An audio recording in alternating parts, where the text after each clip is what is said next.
afternoon, everyone. We are the Black Group and welcome to our case analysis on rampant fraud in e-commerce, its impact to economic growth in the Philippines. Let's start our discussion with a quote. Fraud is the daughter of greed. The contents of our case analysis are introduction, evaluation of the problem, additional discussion, solutions, recommendations, and conclusion. To give us introduction on our case analysis, let's have Miss Sangil. So thank you, Martin. So for the introduction, in the previous years up to the present, fraud has become rampant worldwide, which has become a primary problem that e-commerce is facing on a day-to-day basis. In 2020, when the pandemic hits the world, the digital world expands not only in physical workplace but in e-commerce as well. So as we all know, e-commerce is a platform wherein buying and selling of goods or services can be done obtained with the use of the internet. Online transactions can be executed by simply transferring money and data through this platform. However, this platform is distinctly prone to any act of fraud. Online platforms make it simple for fraudsters to pretend as trustworthy people when they are not. And according to Muhammad Salhosni 2022, he states that most of the business leaders worldwide are experiencing difficulties in eliminating the fraud acts in digital world. Fraudulent acts can completely shut down many businesses. Not only e-commerce will shut down, but the customer as well. He also states that by the increased number of fraud acts, many customers loses their trust to other businesses, which may result in bankruptcy of the business.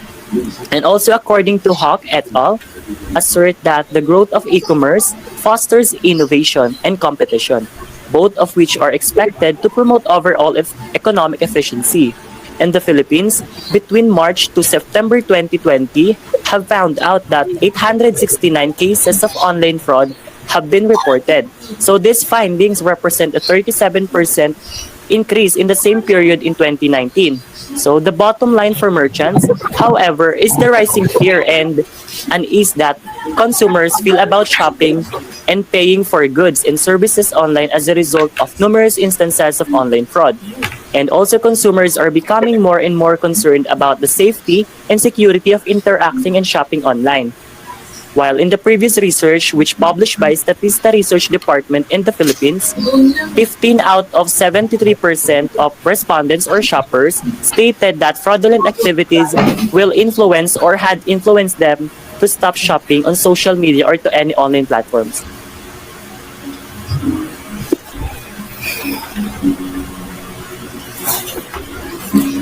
Thank you, Ms. Sangil. For the evaluation of the problem, let's have Mr. Martinez and Mr. Sabangan.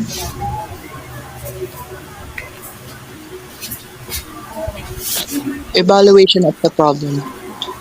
In WC, the service represents 96% out of 4 business have experienced this kind of act. The kind of act is more likely a threat in the economic growth not only in the country but globally, and this case and continue in the near future. Ito yung hindi lamang ang cybercrime ay may masamang epekto sa makita, ngunit maaari itong lumikha ng pangmatagalang pinsala sa reputasyon at kakayahan na umunlad ang isang kumpanya. Gayunman, maraming maliit na may-ari ng negosyo ang hindi na protektahan ang kanilang organisasyon dahil wala silang mga pagkukunang kinakailangan upang masubaybayan ang kanilang mga network, at ito'y makakaapekto sa bansa Pilipinas para bumagsak ang ekonomiya ng isang bansa. Ang pandaraya, maliit man o malaki, ay sobrang makakaapekto ito sa isang bansa dahil lahat ng negosyo sa bansang Pilipinas itoon kung patuloy ang sistema ng panduruya sa kapwa at kawalan ng pagmamahal sa isang company. Yun lang. Next. Number of cases and its way. Online transaction is the reason in increasing incidences of fraud in online marketplace. Fraudster is using sophisticated malware to take over accounts and commit fraud-related activities. In Philippines, fraud rampant and increased during COVID-19. fraudsters take advantage of significant world events. Mostly in Philippines, their victims are Gen Z or those born in 1995 and 2000, 2002 at 48%, followed by millennials or born between 1980s and 1994 at 42%. How how fraud becomes a major problem in the Philippines. Fraud becomes a major problem in the Philippines with over 50% rate of fraudulent act was reported in 2020. According to PCW, the growth rate of the Philippines is at 5.9%. It is the it is the slowest rate in the country since 2011. Having this kind of rate in the country, crime rate is also increased. Having a report of having a report of two businesses who basically lost their business due fraudulent acts, losing $5 million to $50 million. They are not the ones who reported the case. There are 5 more cases in the same app. In PwC survey report, 26% out of 4 businesses have experienced this kind of act. This kind of act is more likely a threat in economic growth not only in the country but globally. And this case can continue in the near future.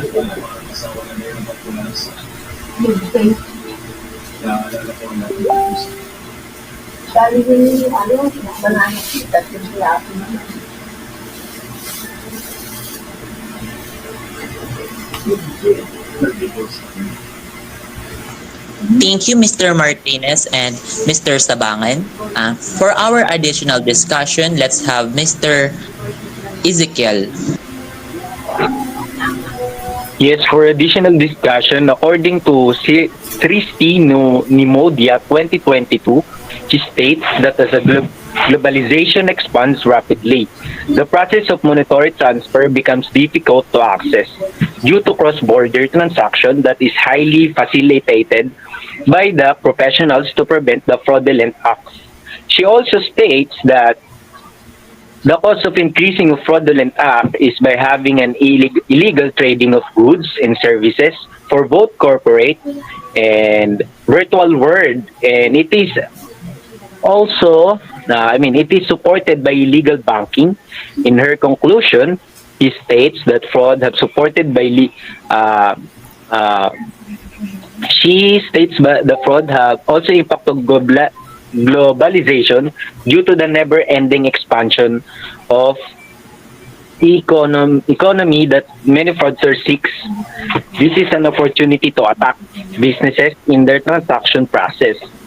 She also states that any people can be a fraudster when you have knowledge in doing crime acts.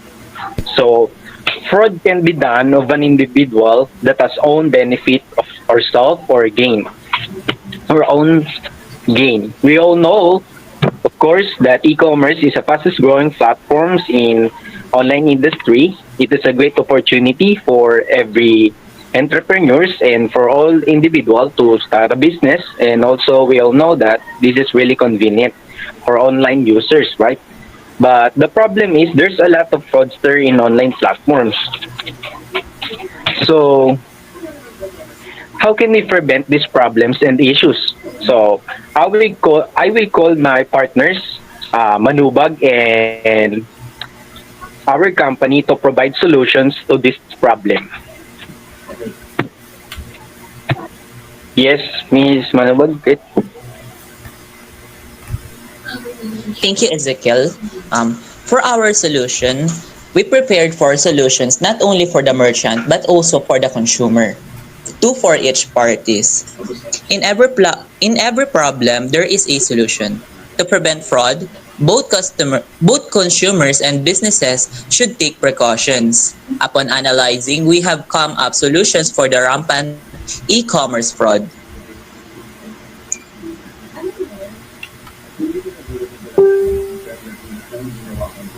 For our customers, solution number one, be vigilant, check shops and sellers review.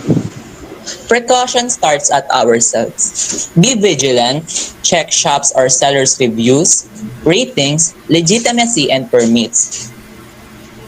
Fraudsters are excellent at manipulating people, and they will work hard to gain your trust before you let down your guard. Be aware of the possibility of fraud to prevent it. Always keep the chance that the approach may be fraudulent in mind while interacting with uninvited contacts from people or businesses, whether they are received by phone, mail, email, in person, or on a social networking site.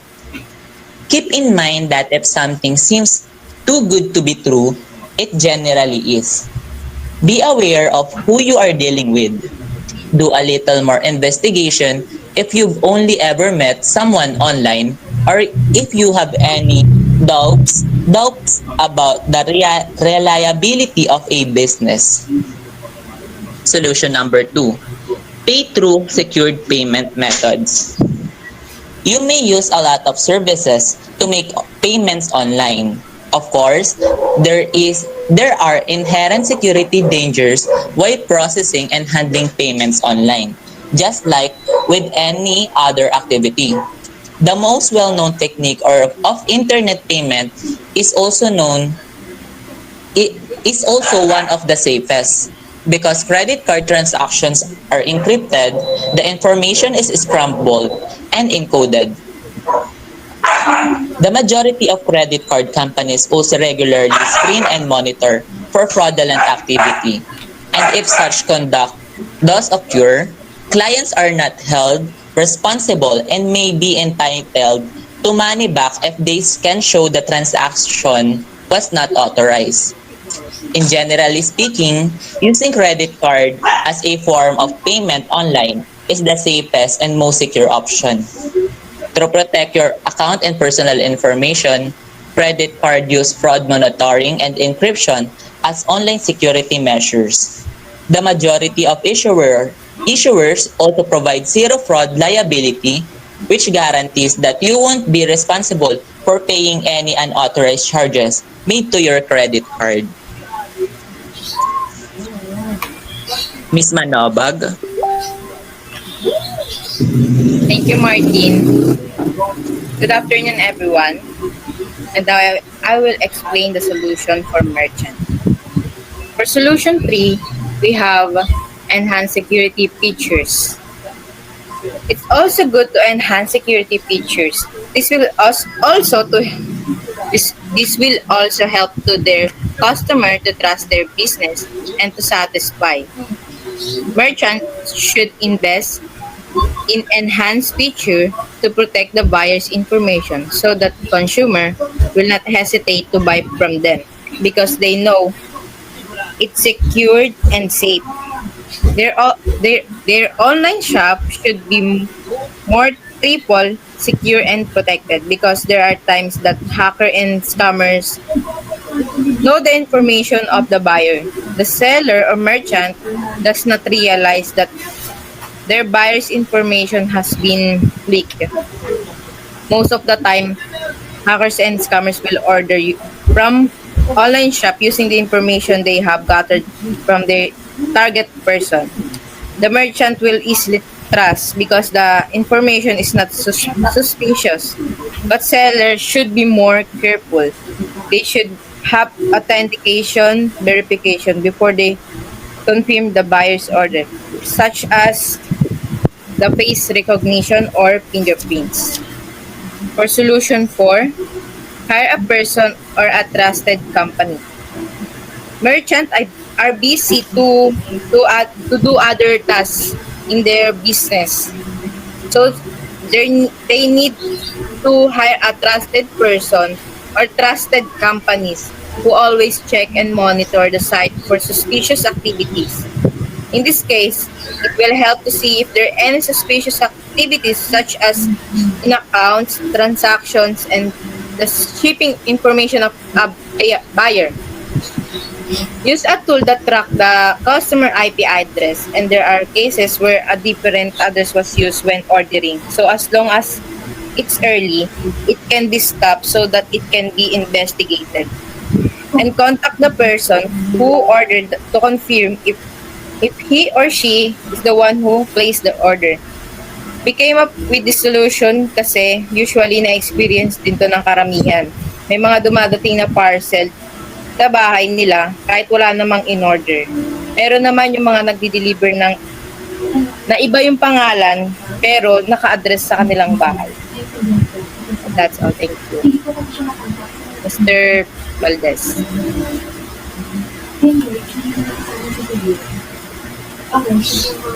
Thank you, Ms. Manobag. For our recommendation, let's have Mr. Valdez. The case of fraud in the Philippines in the past years, especially during this pandemic, increased. Hopefully, there are some companies and agencies who are interested to help preventing and lessen the case of fraud that is happening in the Philippines. One of those is Security Bank. Security Bank is one of the trusted bank in the Philippines that wants to help the community from fraud and scam by giving tips and information they can use to prevent it. So with the help of Security Bank and other companies agency, we make our recommendation to the solution we propose. First, paying through trusted methods. We recommend that you should use credit card when making transaction because credit card use broad monitoring and encryption as online security measures that also provide 0% fraud liability that guarantees that you won't be responsible for anything for unauthorized charges made to your credit card. So with the features of credit card, you won't bother anymore to making transaction. And for enhanced security system, you should protect your revenue by stopping more fraud at the door, grow your business bottom line while protecting your system, maintaining the privacy of your customers, and upholding the integrity of your brand. And lastly, you should build trust in customer identities throughout the transaction you're making with them. Passive signals that present no difficulty to loyal clients can be used to detect fraudster before they access your services. In this regard, the e-commerce must have a plan to everything, not only to the things that you gain benefits when you want your business last long. That's for our recommendation. Let's proceed to our conclusion. Thank you, Mr. Valdez. So, for our conclusion, as we end the case, this solution is the best way to lessen the crime acts in our country. Pay through secure payment methods makes it easier for us to be more protected in every transaction we made when we do shop online. We all know that online platforms is a wide medium where every transaction is happening, but having enhanced security features online is also a wise move to prevent the rampant fraud in our country. As we know that fraud is a major problem in the Philippines since 2011. Many people lost their interest or trust to our country. Many jobs and businesses are suddenly decreased. But as we go into virtual world or new form of living, the cases of fraud slowly increasing again due to many businesses divert in online platforms. That is why our group decided to come up with a solution of diverting many consumers into paying through trusted methods like credit cards. That's all for conclusion. Thank you for listening.